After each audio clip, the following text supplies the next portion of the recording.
I am looking forward to listening to him on Beyond Idealism and Realism, Nehru, Gandhi, and the making of Indian foreign policy. We know, of course, that Indian foreign policy was created initially by Nehru.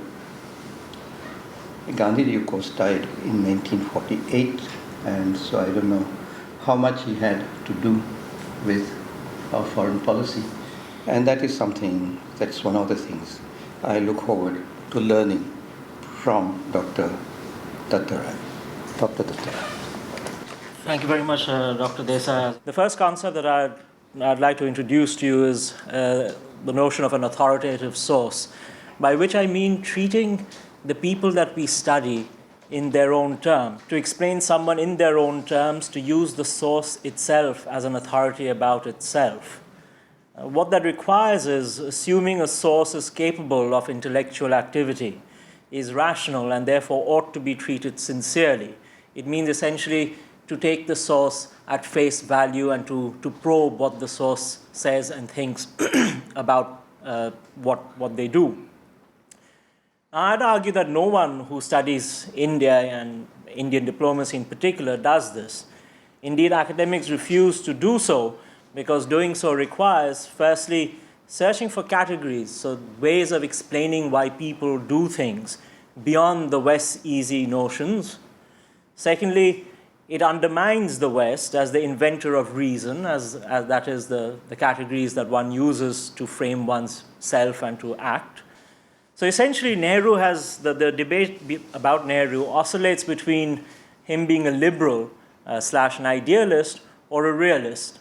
These are sort of tools, heuristics that are used to explain him, and they come from, of course, an alien hermeneutic which was developed in Western Europe and then the United States.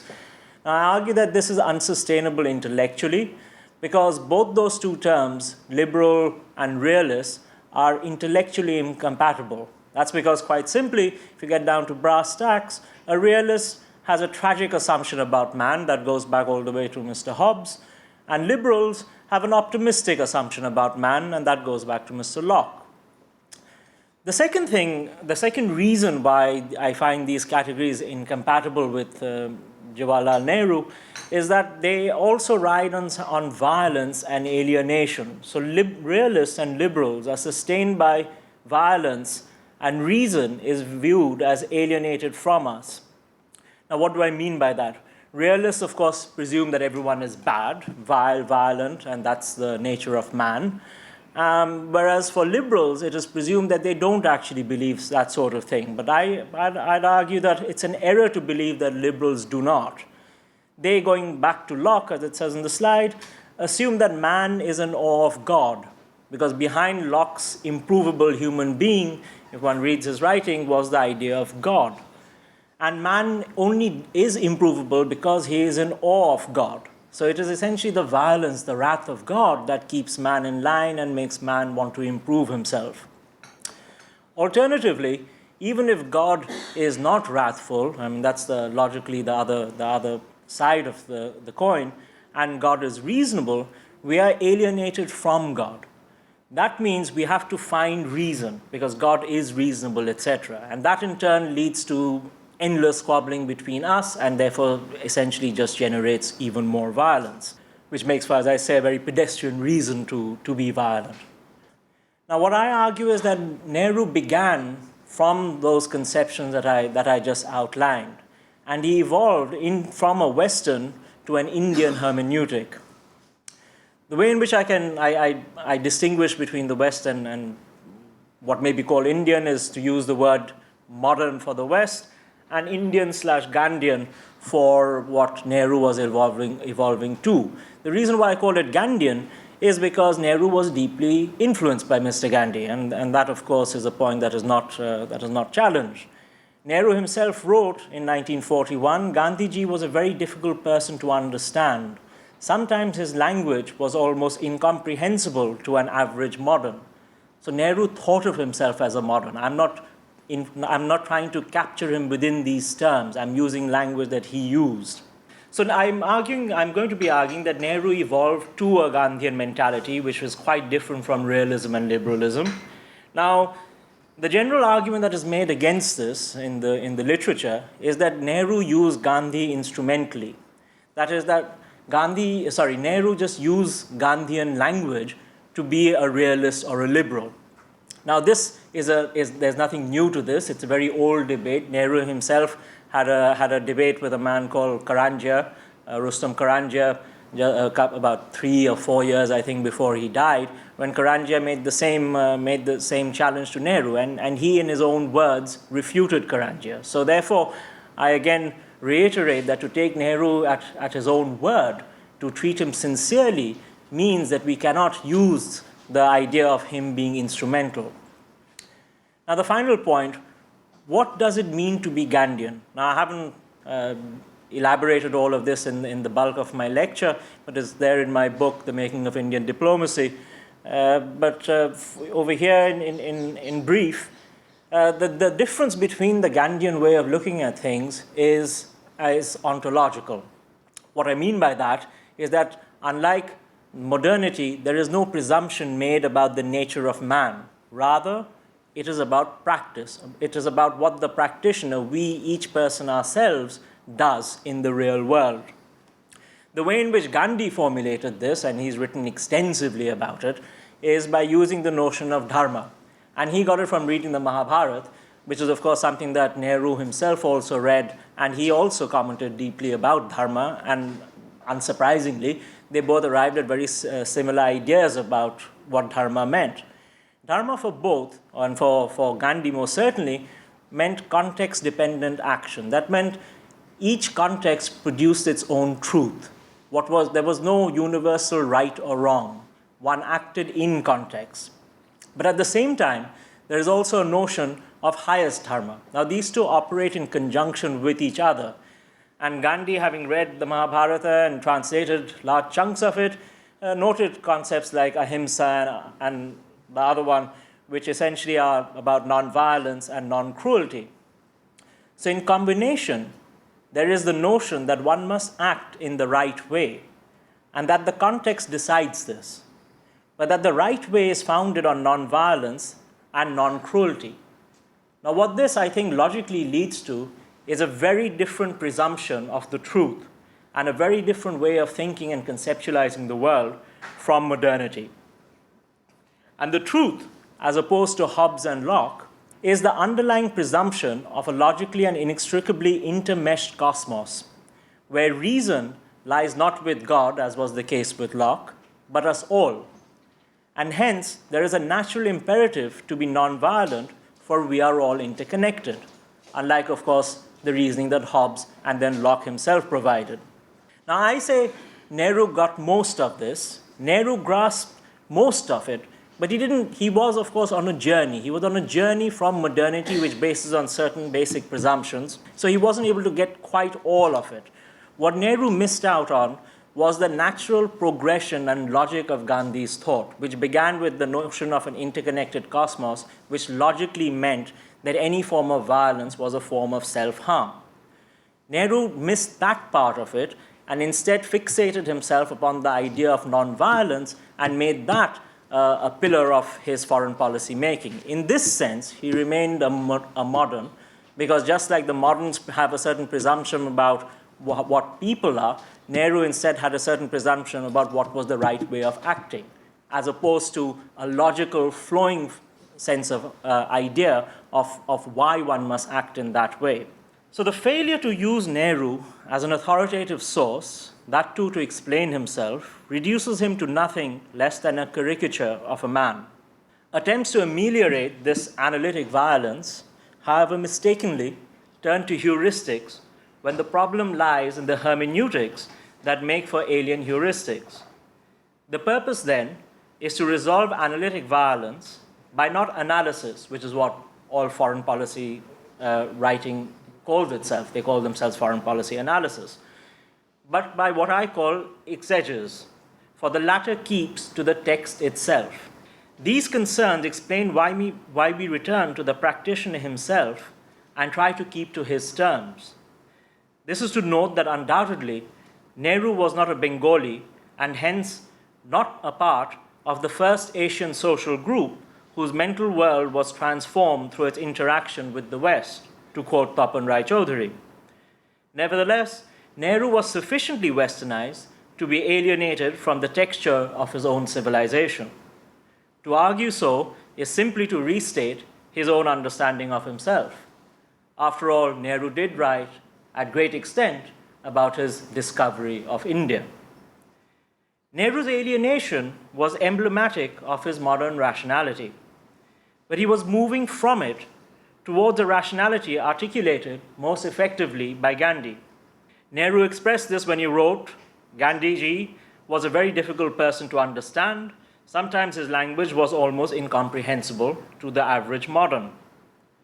Nehru therefore began as a modern, but progressively moved from modern finitudes to Gandhian truth. Gandhi attributed Nehru's movement to their shared geography.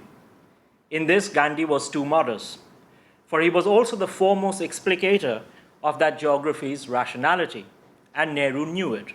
That is why he followed Gandhi, and why Gandhi chose Nehru as a successor. The manner in which Gandhi put it is illuminating and revealing of the notion of a cosmos which I outlined. Gandhi said, "Somebody suggested that Pandit Jawaharlal and I were estranged. This is baseless. Jawaharlal has been resisting me ever since he fell into my net. You cannot divide water by repeatedly striking it with a stick. It is just as difficult to divide us. I have always said that Jawaharlal will be my successor. He says whatever is uppermost in his mind, but he always does what I want. When I am gone, he will do what I am doing now. Then he will speak my language too." As it happens, I would argue that Gandhi's prophecy proved correct, for Nehru did adopt Gandhian language. Moreover, the very manner of stating the case is reminiscent of the truth, the nature of the cosmos I outlined in my preamble. Yet the argument reigns that Nehru used Gandhi instrumentally to gain the legitimacy to act internationally by crafting a unifying identity internally, as in within India, where Gandhi was no more than a totem. So Gandhi was just a symbol of India. However, such an explanation cannot account for the awkward detail that if instrumentality was Nehru's value and generated policies capable of securing interests, then there was no reason to cloak it, unless, of course, Nehru could not be openly instrumental because of some antipathy towards it in the psyche of the Indian electorate. That, of course, makes for an extraordinary contention, not because it remains to be substantiated, but because it means that Indians do not countenance instrumentality in international politics, even if it secures their interests.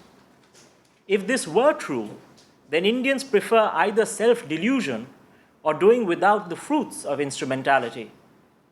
In any case, such counterfactuals arising from the presumed practice of an entire population numbering in the hundreds of millions are beyond my work, which is resolutely focused on the intellectual categories expressed in individuals' actual practices.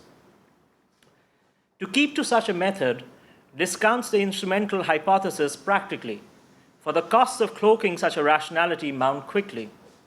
Indicative is the US Ambassador Loy Henderson's acerbic cable to the Secretary of State Dean Acheson in 1951 that Nehru is constitutionally unhappy when he is not leading some cause of downtrodden people, particularly Asian or colored peoples, against real or imagined oppression.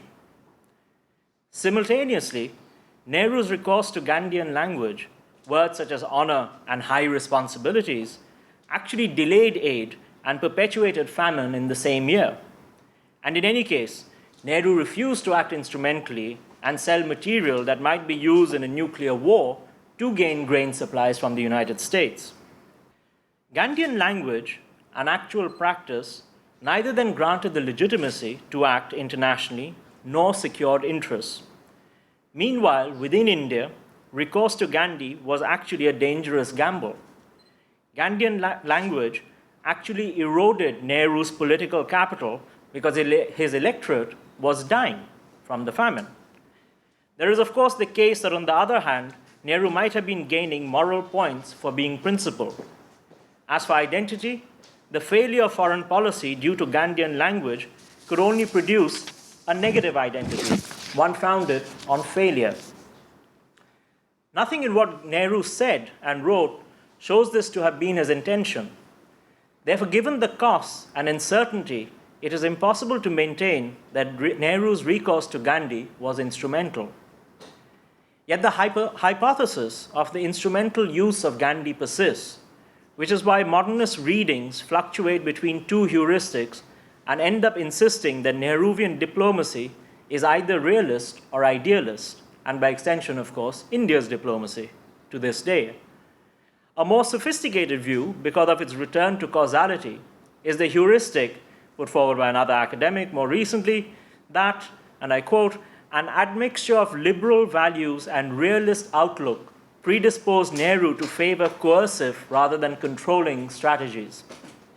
Any strict totting up of the facts will inevitably note that Nehru is coercive, in that when met with violence, he did not shy away from it, but sought to challenge it, but crucially, from another register. However, Nehru's practice of politics cannot arise from the admixture of liberalism and realism, that is, from Locke and Hobbes, because though the two seek to manage violence, their means are incompatible. Indeed, this is why two opposing categories, idealism and liberalism, have been used to classify Nehru, for he perplexes the heuristics and the analysts that try and analyze him to this day. There is, however, a far deeper contradiction within liberalism, which harmonizes it with realism. They are both crafted from the same fabric, which is violence, as I stated in my preamble. To return to the principal players in combination is to realize the full weight of Nehru's struggle to reorder his intellectual setting and simultaneously imbues Gandhi's statement about Nehru's origins with a new significance.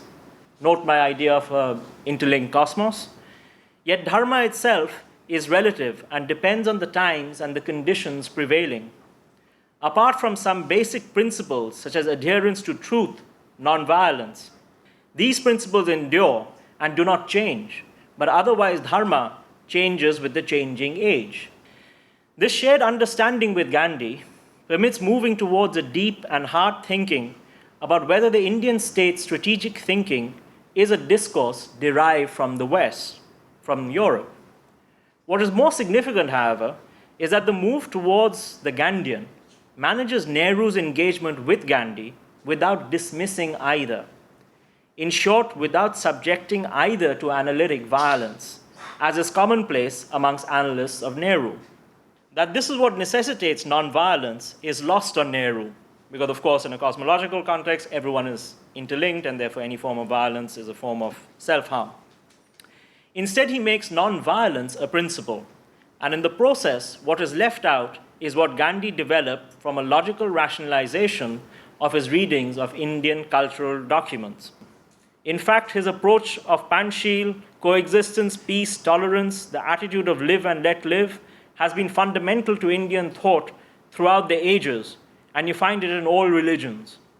Great emperors like Ashoka practiced it, and Gandhiji organized it into a practical philosophy of action which we have inherited. There was no place for the Cold War in Ashoka's mind, and Gandhiji gave the world the most practical substitute for war and violence by bringing about a mighty revolution with the bloodless weapon of passive resistance. Nehru's diplomacy is evidently Gandhian.